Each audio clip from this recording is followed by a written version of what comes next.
pues el tema de hoy es volver a confiar. Y creo que el tema de hoy es una invitación para cada uno, especialmente pensando en los jóvenes, los que quizás están teniendo esta experiencia de conocimiento de Dios en sus vidas. Y quisiera empezar con esta pregunta: ¿qué es la verdad?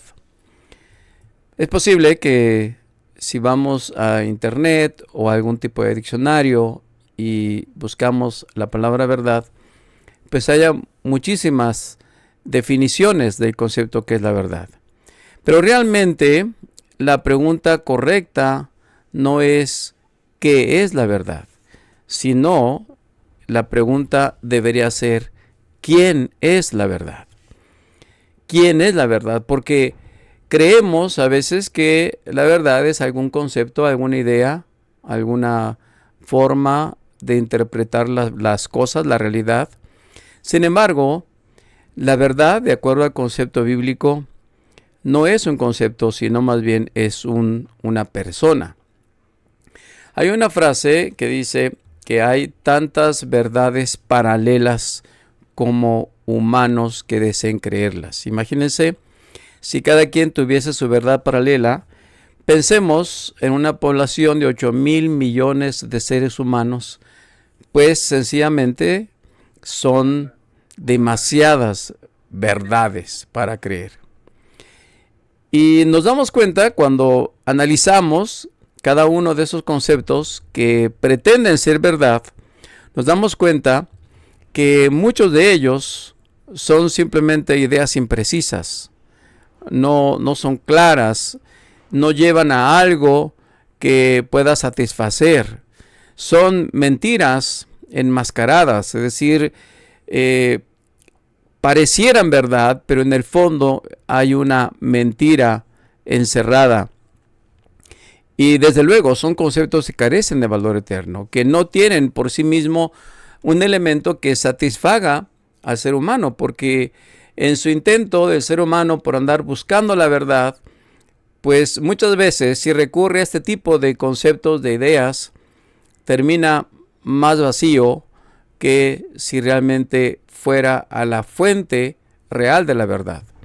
Ahora, si hablamos en el concepto religioso, pues nos damos cuenta que hay una gran cantidad de denominaciones cristianas. Según un estudio, existen más de 33,000 denominaciones cristianas, considerando grupos y subgrupos que se desprenden de denominaciones tradicionales. Es decir, por ejemplo, si tomáramos el catolicismo, hay muchísimas ramas, grupos, subgrupos de esta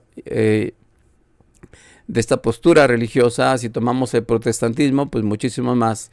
Así que pensemos en 33,000 denominaciones cristianas y cada una diciendo tener la verdad sobre los demás. Ahora, uno podría pensar, si hay tantas verdades o si tantas posiciones religiosas tienen la verdad, pues sencillamente el hombre está bien orientado. Sin embargo, por más supuestas verdades y líneas de pensamiento que existen, la humanidad pareciera estar cada vez más confundida y desorientada. Es decir, si realmente estas 33,000 denominaciones fueran ese elemento que satisface la necesidad humana, pues la humanidad en general estaría mejor, porque tenemos muchos conceptos correctos. Lo cierto es que estamos peor. El ser humano, la humanidad en general, está cada vez más confundida y desorientada. Por eso, cuando Jesús vio a la multitud de su tiempo, muy similar a lo que ocurre con la humanidad hoy, hay un texto en la Biblia que dice que Jesús tuvo compasión de las multitudes porque estaban desamparadas y dispersas como ovejas que no tienen pastor. Y así está la humanidad. A pesar de que no estamos bombardeados por tantos elementos, tantas posiciones que pretenden ser la verdad, terminamos estando como ovejas que no tienen pastor. Y ante esta situación, entonces, ¿qué hacer?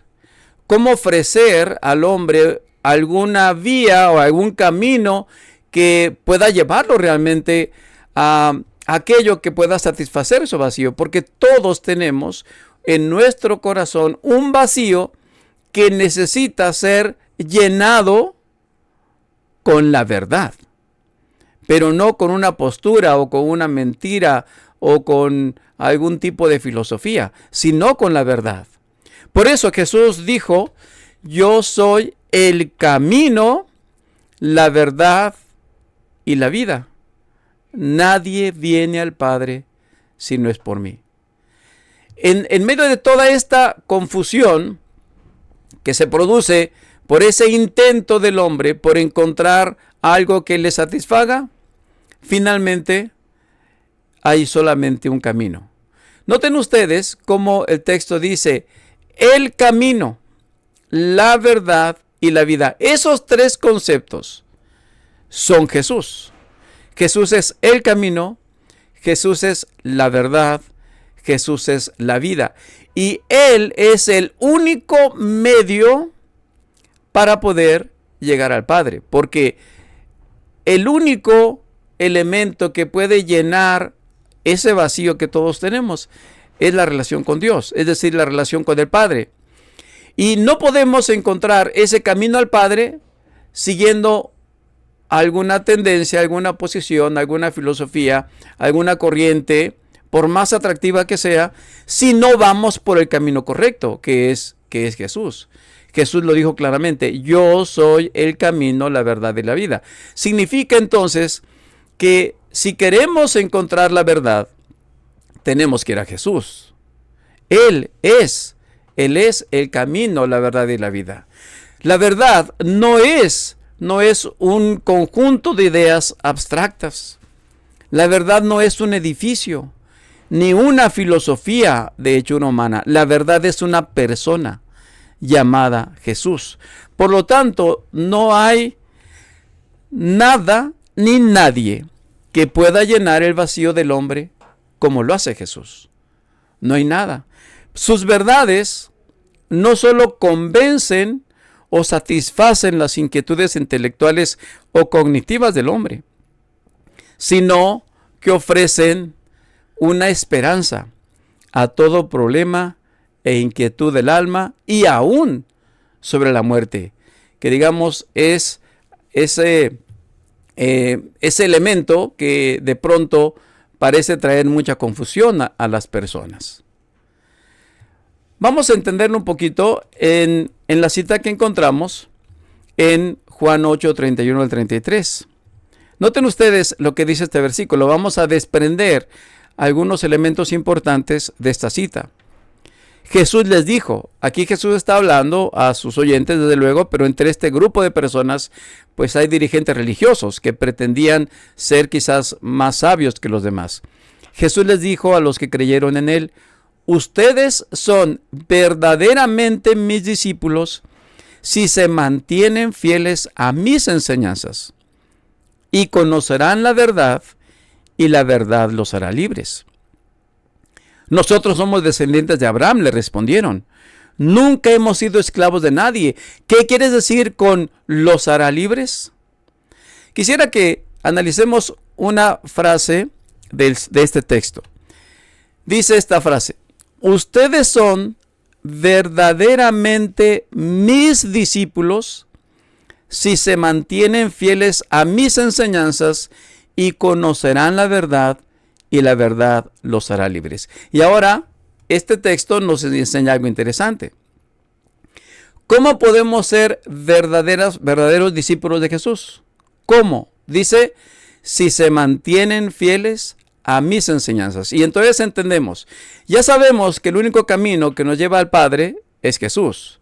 Ya sabemos que Jesús mismo dijo: yo soy el camino, la verdad y la vida. Y ahora la pregunta sería: ¿cómo vamos a cómo seguimos ese camino? ¿Cómo conocemos ese camino? ¿Cómo entendemos la verdad? Jesús lo dijo: ustedes son verdaderamente mis discípulos si se mantienen fieles a mis enseñanzas y conocerán la verdad, y la verdad los hará libres. Noten ustedes que la única manera, la única forma de ser un verdadero discípulo, es decir, de colocarse en el camino de la vida, de la verdad que es Jesús, para ir al Padre, la única manera es mantenerse fieles a mis enseñanzas, a las enseñanzas de Jesús. Esa es la única manera. Y ahora la pregunta sería, ¿dónde están esas enseñanzas? ¿Cómo conozco yo esas enseñanzas para poder mantenerme fiel a ellas y por consiguiente conocer a Jesús? Bueno, para ello la respuesta es clara, es la Biblia. La Biblia es el lugar donde están todas las enseñanzas de Jesús. Porque la Biblia, hermanos, debemos creer que la Biblia es la palabra de Dios. Él la inspiró. No hay un texto, no hay otra fuente, aparte de la Biblia, que contenga la palabra de Dios. También la Biblia debemos aprender a confiar en su palabra porque es fiel y verdadera, de acuerdo a Apocalipsis 22:6. Debemos tomarla como una guía en nuestras decisiones, leerla cada día como fuente de luz y sabiduría y entender que es el único camino para la vida eterna. Y permítame comentar algo aquí en este punto. Si usted es un fiel cristiano que va a la iglesia, que hace obra misionera, que da sus diezmos, que asiste a todos los cultos, pero si no conoce la Biblia, es decir, si no estudia la palabra de Dios, pues sencillamente está viviendo algo aparente. El verdadero discípulo de Jesús, como ya lo vimos, es el que se mantiene fieles a las enseñanzas de Jesús. Es decir, no podemos desprender la vida religiosa, es decir, todo lo que tiene que ver con nuestros ritos y ceremonias, desprenderlas del estudio de la Biblia. En pocas palabras, si no estudiamos la palabra de Dios, es decir, si no vamos a las enseñanzas de Jesús, ¿cómo podemos encontrar la verdad? O sea, no puede, es un concepto que no encaja dentro de la posición de Jesús. Y eso significa que tenemos que estudiar la Biblia. Tenemos que leerla. Tenemos que escucharla. Tenemos que escudriñarla. Cuando me tocaba dar clases de Biblia a los alumnos, yo les decía que la Biblia no es un libro para estudiar. Y es más, yo les decía, miren, así empezaba con ese concepto que quizás hasta podía parecer hasta una herejía. Le decía, muchachos, no lean la Biblia. Y todos se quedaban como asombrados. ¿Cómo que no vamos a leer la Biblia? Y yo les digo esta noche, no lean la Biblia.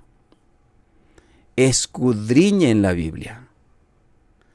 Porque podemos leer cualquier revista, cualquier otro libro, leer y pasar. Simplemente ir aplicando nuestro proceso de decodificar la letra y con la comprensión intelectual. Eso es leer. Pero la Biblia, hermanos, muchachos, la Biblia no es un libro para leer. La Biblia es un libro para escudriñar. Jesús dijo, escudriñad las Escrituras. Es decir, tenemos que entender la Biblia, porque no podemos solamente pasar por las hojas y decir ya, hoy leí ya mis capítulos de hoy y ya. Ahorita vamos a ver, porque entonces la pregunta sería, bueno, ¿cómo lo voy a entender? Pero antes de que vayamos a ese concepto, yo quisiera compartirles esta cita de la hermana de White, que es muy clara acerca de la comprensión de la Biblia. Noten ustedes lo que dice. La Biblia, síganla ahí en la presentación. no fue dada solamente para los pastores y eruditos. Cada hombre, mujer y niño debiera leer las Escrituras por sí mismos. No dependan del ministro para que él las lea. Así ocurrió mucho tiempo. Mucha gente simplemente se conformaba de lo que el ministro leía. La Biblia es la palabra de Dios para ustedes. El hombre pobre la necesita tanto como el rico, el analfabeto tanto como el erudito. Y ahora esta frase que a mí me impresiona. Cristo hizo tan sencilla esta palabra, escuchen bien, que al leerla nadie tiene por qué tropezar. Lea y comprenda el humilde morador de la choza, la palabra dada por el más sabio de los maestros que el mundo ha conocido alguna vez. Noten ustedes a quién se refiere, el humilde morador de la choza. Y luego sigue diciendo, ese humilde morador de la choza que lee y comprende la Biblia, sigue diciendo, no habrá alguien más grande que él entre los reyes, gobernantes, estadistas y los hombres más altamente educados. En pocas palabras, ese humilde morador de la choza, si lee y comprende y escudriña la Biblia, dice, no habrá alguien más grande que él entre los reyes, gobernantes, estadistas y los hombres más altamente educados del mundo. Ese es el poder que tiene la Biblia, que puede convertir a una persona que quizás es despreciada por la humanidad, convertirla en la persona más importante o más ricamente bendecida. Y ahora llegamos a la pregunta, ¿cómo estudiar la Biblia? ¿Cómo escudriñarla? Y aquí voy a presentarles por lo menos 5 elementos importantes que les pueden servir. En primer lugar, inicia con una oración. Si la Biblia fue inspirada por Dios, pues necesitamos que sea Dios quien nos ayude a entenderla. En segundo lugar, desarrolla un estudio sistemático. La iglesia tiene el sistema de reavivados por su palabra, un capítulo cada día. Pero usted puede estudiarla por temas, puede estudiarla como el año bíblico, 3 capítulos de domingo a viernes, 5 el sábado. Puede estudiarla quizás tomando, por ejemplo, las parábolas nada más, o los milagros de Jesús, o un libro, por ejemplo, el Evangelio de Juan, o posiblemente irse más atrás a la creación. Es decir, pero que sea un estudio sistemático, no tomando un poquito aquí, poquito allá, y porque hay gente que a veces quizás lee un capítulo en Génesis y se va otro para allá a Reyes y otro para... y no entiende, queda igual, pues sale sin entender nada. Debe haber un estudio sistemático. Y quizás el estudio más básico que cualquier persona pueda entender es la fe de Jesús, que ahí tenemos por temas. Lo que la Biblia enseña sobre, y hay un tema específico por cada estudio. Entonces tenga un estudio sistemático. Un elemento más, no leas la Biblia con prejuicios o preconceptos. Es decir, no leas la Biblia ya con una idea equivocada, diciendo, voy a leer la Biblia para demostrar que es falso un concepto. Por ejemplo, voy a demostrarles con la Biblia que, hablando, por ejemplo, del sistema de diezmos, que los diezmos no es correcto. No puedes estudiar la Biblia así. O voy a estudiar la Biblia para demostrarles que no sé, algo que tenga que ver con las mujeres en la iglesia, o para demostrarles que el pastor está equivocado, o alguna cosa así. No podemos estudiar la Biblia con un prejuicio o con un preconcepto. Otro elemento, hablando para entender la Biblia, es colócate en el lugar de los personajes de la Biblia. Hace poco comentaba, hablando de los personajes de la Biblia, un personaje que para mí es muy interesante en la Biblia. Y es Rahab la ramera. Analicemos un poquito el caso de Rahab, tomándolo como ejemplo. Yo pienso, ¿se imaginan todo lo que hacía Rahab antes de conocer a los espías y de hospedarlos, o antes de ser parte del pueblo de Dios? Todo lo que ella hacía Ahora pensemos en que Rahab se integra al pueblo de Israel. ¿Qué choque habría habido en su mente?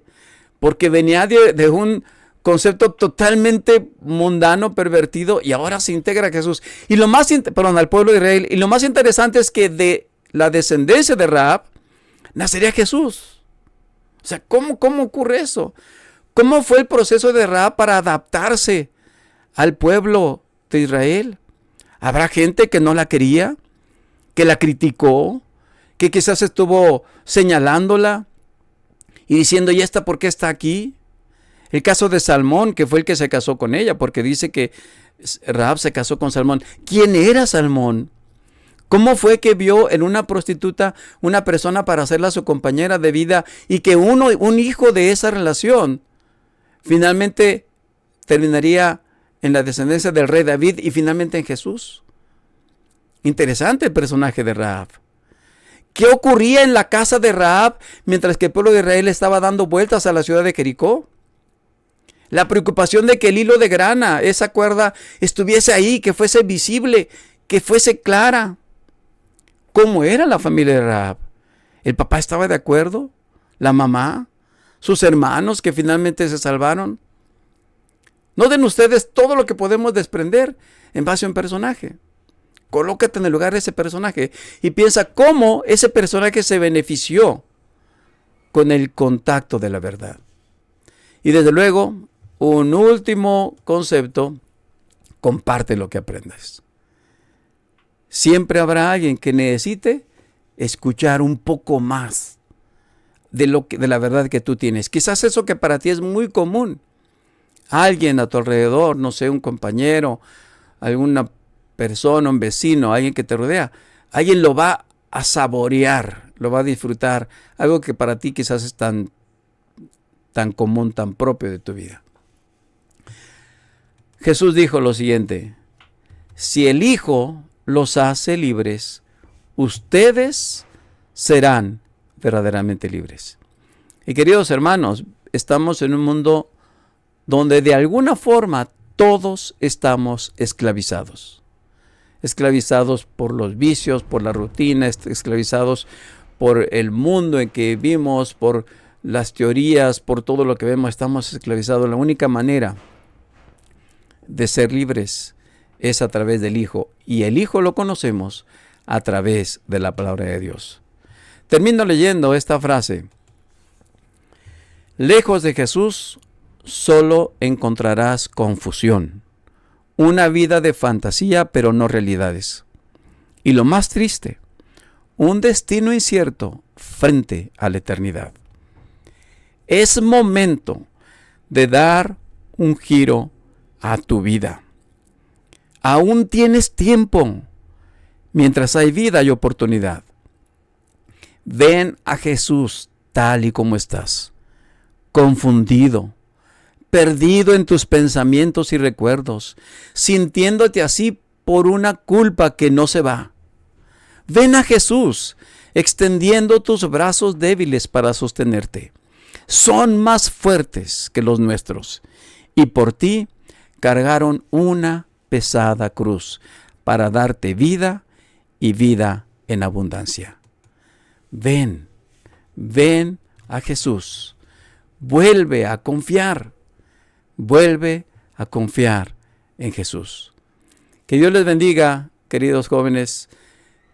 Gracias por la invitación y esperamos que el tema de esta noche haya impresionado sus mentes.